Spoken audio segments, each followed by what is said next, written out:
coordinated this seminar, this executive training, together with Cristina Astier. I think Cristina was, yeah, there she is.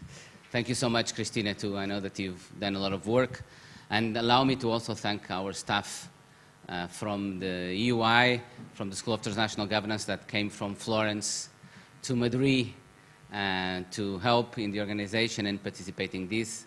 Silva and Ioannis, of course, they were very pleased to the opportunity to come to Madrid, and they also went to see a football match yesterday.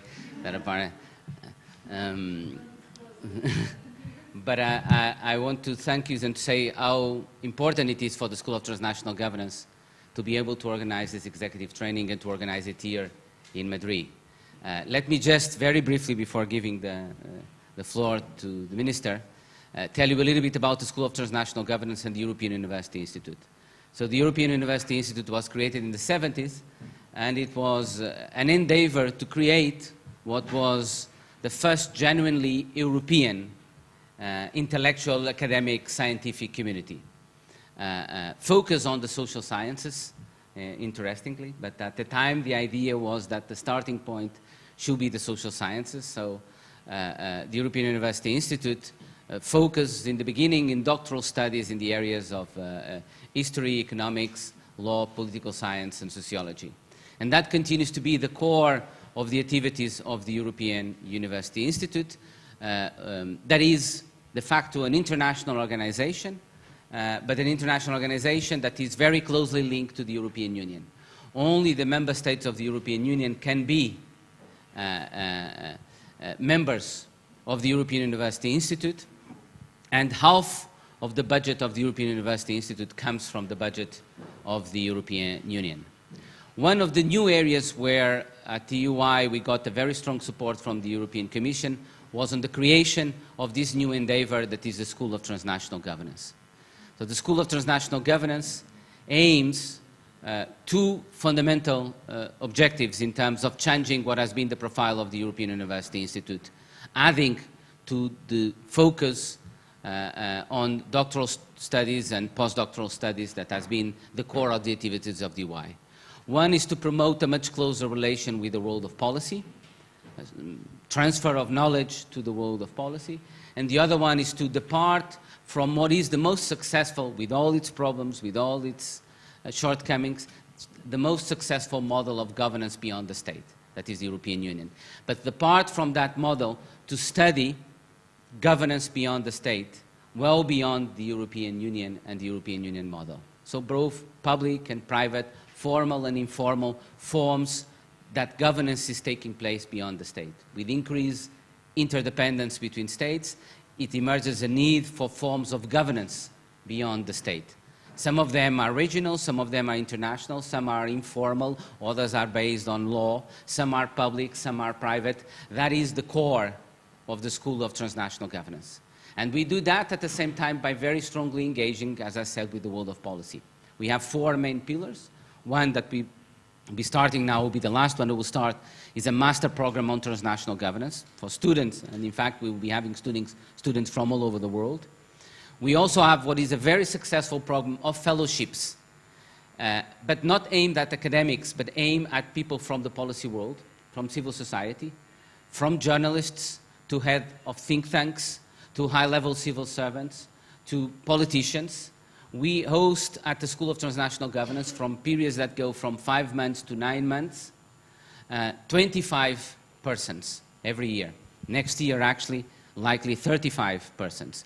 We do that from a pool of more than 700 applicants from all over the world and from all those sectors that I mentioned. And so we give the opportunity of someone that is deeply engaged in policy to go and spend a period, to step out from his role in policy, to spend a period in an academic institution, in a scientific institution, to engage and benefit from that institution. That's our very successful Policy Leaders Fellowship Program.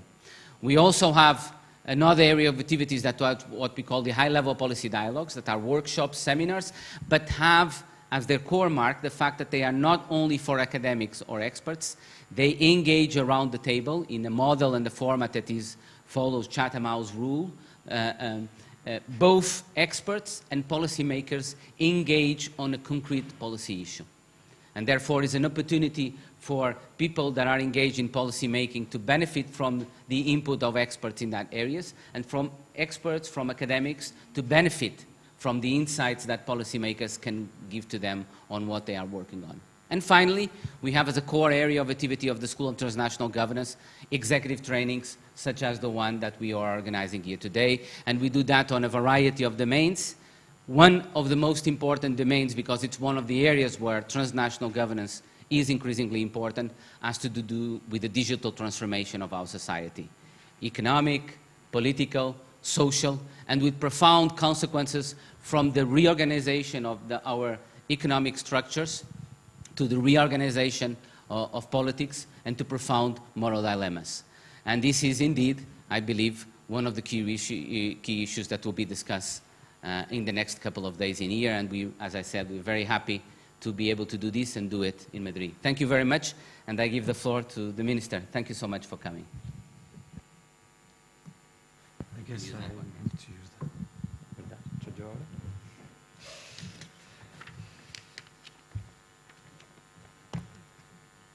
On.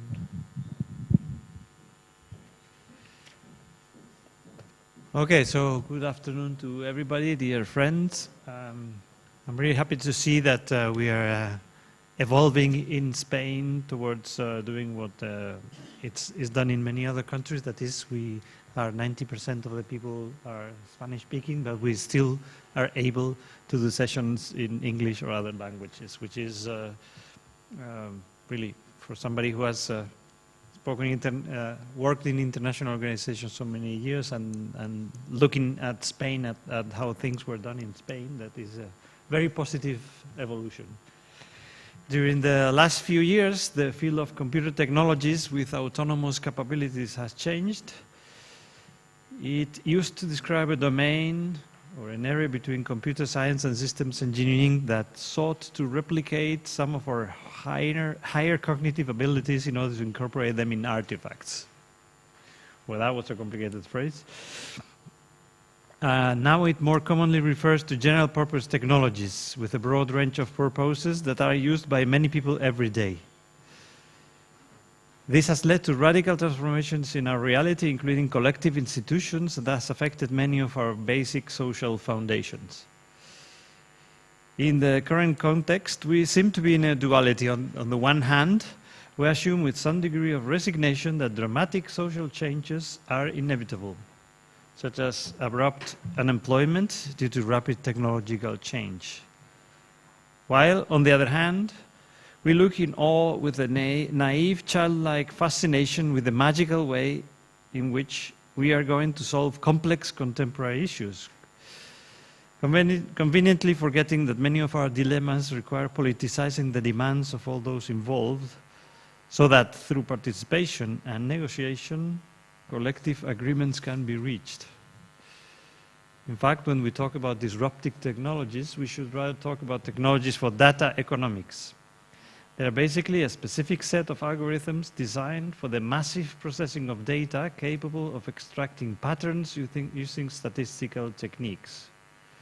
These technologies are developed by large corporations, Google, Amazon, Facebook, and their legitimate objective is guided by the obvious criteria of economic rationality. However, what is important to know is that these business models exist in an unregulated legal limbo, while they have a profound effect on vital economic and social issues. Basically, we're quite late in regulating a lot of things in this area. The degree to which the development and use of these technologies should be regulated is currently under discussion. Heavy, actually, discussion. It is important to determine the elements of supervision and protection, as well as orientation towards collective benefit. However, as part of the growing prominence of a socially guided technological development debates, we have witnessed an increase in the number and range of forums created for the design of ethical frameworks and principles.